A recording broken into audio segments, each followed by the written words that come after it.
Roller coaster మీద ఉన్నప్పుడు ఆ అనుభూతులు ఎలా ఉంటాయో మనలో చాలామందికి అనుభవమే.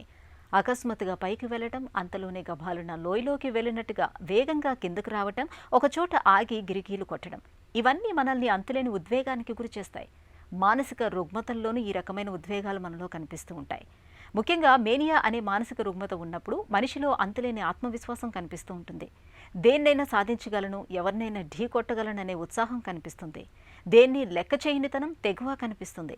నిజానికి ఈ రకమైన అతి విశ్వాసం అనేది ఒక మానసిక వైకల్యంగా చెబుతారు నిపుణులు. మేనియా రుగ్మత మూలంగా తలెత్తే అనర్థాలు ఎలా ఉంటాయో, ఈ సమస్య నుంచి బయటపడేందుకు ఏం చేయాలో డాక్టర్ని అడిగి ఇప్పుడు తెలుసుకుందాం.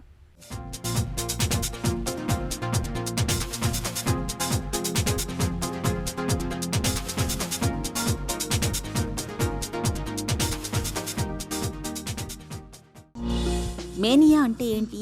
మేనియా అన్న అంటాము, మేనియా అన్న అంటాం. ఈ మేనియా ఏంటి అంటే కనుక ఇది కూడా ఒక సైకలాజికల్ డయాగ్నోసిస్. మనందరం సర్వసహజంగా స్ప్లిట్ పర్సనాలిటీ డిసార్డర్ లేదంటే బైపోలార్ ఎఫెక్టివ్ బైపోలార్ డిసార్డర్, నీకు బైపోలారా అంటాం. బైపోలార్ డిసార్డర్లో ఒక పోలు మేనియా అనమాట. బైపోలార్ అంటే ఏంటి? తరచుగా మూడ్స్ మారిపోయేటటువంటి ఒక జబ్బు. అంటే డిప్రెషన్ అంటే ఆత్మన్యూన్యత భావం, మేనియా అంటే కనుక విపరీతమైనటువంటి ఓవర్ కాన్ఫిడెన్స్తో దూసుకుని వెళ్ళిపోయేటటువంటి మనస్తత్వం. మేనియా లక్షణాలు ఎలా ఉంటాయి? ఈ డిప్రెషన్ అండ్ మేనియాలో కొన్ని సందర్భాల్లో కంటిన్యూస్గా మేనియా అనేటటువంటి పరిస్థితిని చూస్తూ ఉంటే డిప్రెషన్ అనేవి వచ్చే ఎపిసోడ్స్ చాలా సన్నంగా ఉంటాయి అన్నమాట. తెలియనటువంటి విధంగా ఉంటాయి. అంటే ఆత్మన్యూన్యత భావము, ఏమీ లేదు, జీవితంలో అన్నీ ఓడిపోయాము, ఇంకేముంది, ఫ్యూచర్ లేదు, దేని మీద కాన్సన్ట్రేట్ చేయలేకపోవటం, తిండి తినకపోవటం, నిద్రలేని సమస్యలు, ఇంకేం భవిష్యత్తు ఉంది, ఎవరు హెల్ప్ చేయలేరు, ఇంకెందుకు, ఈ జీవితం ఎందుకు, ఇది సూసైడ్ దారి అనేది మనం డిప్రెషన్. మరి మేనియా అంటే కనుక దీన్ని తిప్పండి, రివర్స్ చేయండి. దీన్ని మేనియా అంటారు. విచ్చలవిడిగా డబ్బులు ఖర్చు పెట్టడం, విపరీతంగా తాగటం, వచ్చినటువంటి డబ్బుల్ని జూదానికో లేదంటే ఇంకో విధమైనటువంటి వ్యసనాలకో వాడటం, కనికరం లేకుండా ప్రవర్తించటం, మనం చెప్పాలి అనుకున్నటువంటి వినేటటువంటి ఓపిక లేదు, ఆలోచించేటటువంటి ఓపిక లేదు. ఇందులో ముఖ్యమైనటువంటి అంశం ఏంటంటే వీళ్ళు చాలా తెలివైన వాళ్ళు. ఇది అందరూ గమనించవలసినటువంటి అంశం. చాలా తెలివితేటలు ఉంటాయి, చాలా విపరీతమైనటువంటి ఆలోచన శక్తి ఉంటుంది. కానీ ఆలోచన శక్తికి పరిధులు ఉండవు అనమాట. దానికి కంట్రోల్ అనేటటువంటిది ఉండదు. ఒక నిమిషం ఒకటి మాట్లాడుతూ ఉంటారు, ఇంకో నిమిషం మాట్లాడుతూ ఉంటారు. ఒక నిమిషం ఈ ఉద్యోగం అంటారు, ఇంకో నిమిషం ఇంకో ఉద్యోగం అంటారు. ఈ చంచలత్వమైనటువంటి మనస్తత్వం, ఈ ఓవర్ కాన్ఫిడెన్స్ కాస్త పర్సనల్ లైఫ్లో కూడా వస్తూ ఉంటుంది. కాబట్టి ఏమవుతూ ఉంటుంది అంటే కనుక భార్య పిల్లలతో గొడవ పట్టడం, ఇష్టం వచ్చినట్టుగా మాట్లాడటం, ఆలోచించకుండా పనులు చేయటం, అర్థం పర్థం లేకుండా వ్యవహరించటం, నిద్రపోకపోవటం, సరిగ్గా తినకపోవటం, తాగుడికి బానిస అవటం, ఇల్లు గొల్ల చేయటం, డబ్బులు ఖర్చు పెట్టడం, ఉద్యోగానికి సరిగ్గా వెళ్ళకపోవటం, అందరితో చీటికి మాటికి గొడవ పెట్టుకోవటం, విపరీతంగా కోపం, భావోద్రేకానికి చెందటం, కొన్ని సందర్భాల్లో నోటు ద్వారా మాటలు అనటం, లేదంటే చేతులకి పని కల్పించటం.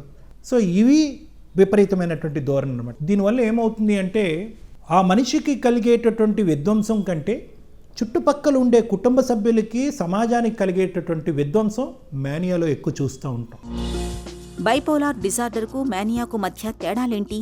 బైపోలార్ డిసార్డర్ అంటే ఏంటంటే ఒకసారి డిప్రెషను, ఒకసారి మేనియా, ఒకసారి 3 నెలలకు ఒకటి మారుతూ ఉంటుంది, లేదంటే 6 నెలలకు ఒకసారి మారుతూ ఉంటుంది, కొన్ని సందర్భాల్లో రోజుకి ఒకసారి మారుతూ ఉంటుంది. రకరకాల కేటగిరీస్ ఉంటూ ఉంటాయి.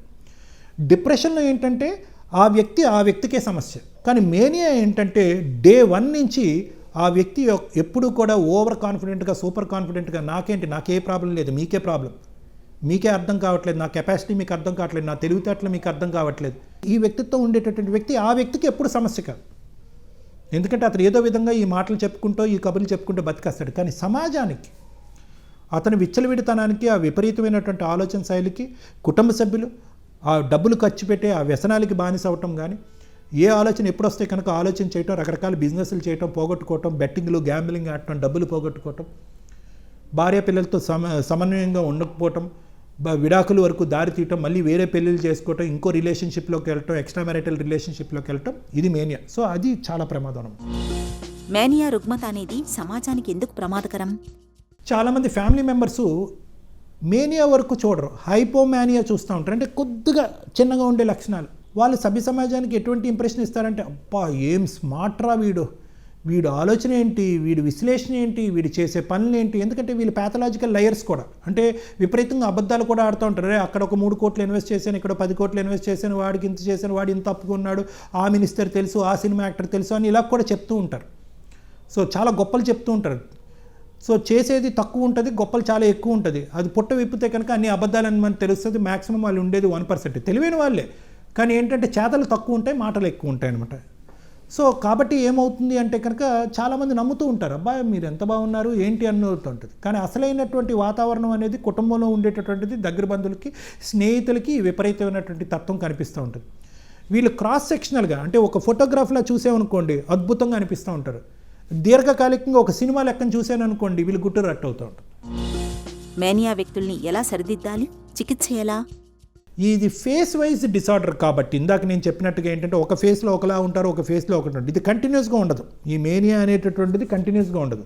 ఇది హైపోమేనియా మినిమంగా ఉంటుంది, తర్వాత కొద్దిగా హైపోమేనియాకి వెళ్తుంది, తర్వాత మేనియాకి వెళ్తుంది, తర్వాత ఆ గ్రాఫ్ అనేది అలా కింద పడుతుంది. సో ఆ గ్రాఫ్ కింద పడుతున్న క్రమంలో అరే బాగుందిరా దేవుడా తగ్గిపోయింది ఇక్కడతో అంటే కనుక అన్నీ మీరు సేద తీరారా, అది మళ్ళీ పెరుగుతుంది ఆ గ్రాఫ్. సో ఇది తగ్గి మళ్ళీ పెరిగే లోపే అది కరెక్ట్ టైం అనమాట. వాళ్ళకి ఒక విశ్లేషణ శక్తి, ఒక అవగాహన చేసుకునేటటువంటి ఆ పీరియడ్లోనే వస్తుందన్నమాట. ఆ టైంలో అరే బాబు నువ్వు ఇలా ప్రవర్తించావు, ఇలా ఆలోచించావు, ఇంత డబ్బు ఖర్చు అయింది, ఇన్ని వ్యసనాలకు బానిసయ్యో, ఇల్లు గొల్లయింది, జీవితాలు ఎంత నాశనం అయినాయి, నీకు ఎందుకు తెలుస్తున్నా అంటే కనుక సహజంగా ఆ టైంలో వాళ్ళు ఏమంటారంటే అవునా నేను అలా ప్రవర్తించాను నాకు గుర్తులేదే అంటూ ఉంటారు. ఇది ఒక వ్యవహారం. కాబట్టి వాళ్ళకి ఏంటంటే ఆ టైంలో వినేటటువంటి కెపాసిటీ ఉన్నప్పుడు ఇది మళ్ళీ వస్తుంది అనేటటువంటి ఆలోచనతోనే ఈ బైపోలార్ డిసార్డర్ ఆర్ మేనియా అనేటటువంటి అంశానికి ట్రీట్మెంట్కి తీసుకెళ్ళటం అనేది మంచిది. ఎందుకంటే ఇది మందులతో తప్ప దేనికి క్యూర్ అవుతుంది.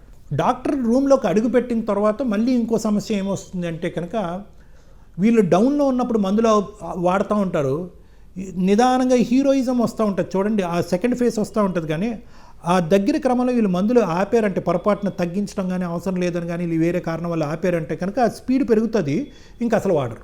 కాబట్టి ఏంటంటే మందులు వాడించటము, కౌన్సిలింగ్ సైకోథెరపీ చేయించడము, వ్యసనాల బారిన పడకుండా వాళ్ళని జాగ్రత్త పట్టడము, లేదంటే వ్యసనాల బారిన పడితే ఆ వ్యసనానికి బయటికి తీసేయటము, ఆ వ్యసనం బారి నుంచి అతను తప్పించటము, డిప్రెషన్ వస్తే కనుక డిప్రెషన్కి ట్రీట్మెంట్ ఇవ్వటము, కుటుంబం అంతటికీ కూడా ఫ్యామిలీ సైకోథెరపీ ఇవ్వటము, ముఖ్యంగా తగ్గింది ఎక్కువైంది అనే ఆలోచన తీసి పక్కన పెట్టి తగ్గినా ఎక్కువ ఉన్నా డిప్రెషన్లో ఉన్నా మేనియాలో ఉన్నా డాక్టర్ యొక్క ఫాలోఅప్లో ఉండటం అనేటటువంటిది ఈ జబ్బుకి చాలా ఇంపార్టెంట్ అయినటువంటి అంశం. తమపై తమకున్న విశ్వాసం అతిగా మారితే దాని మూలంగా చిక్కులు తప్పవు.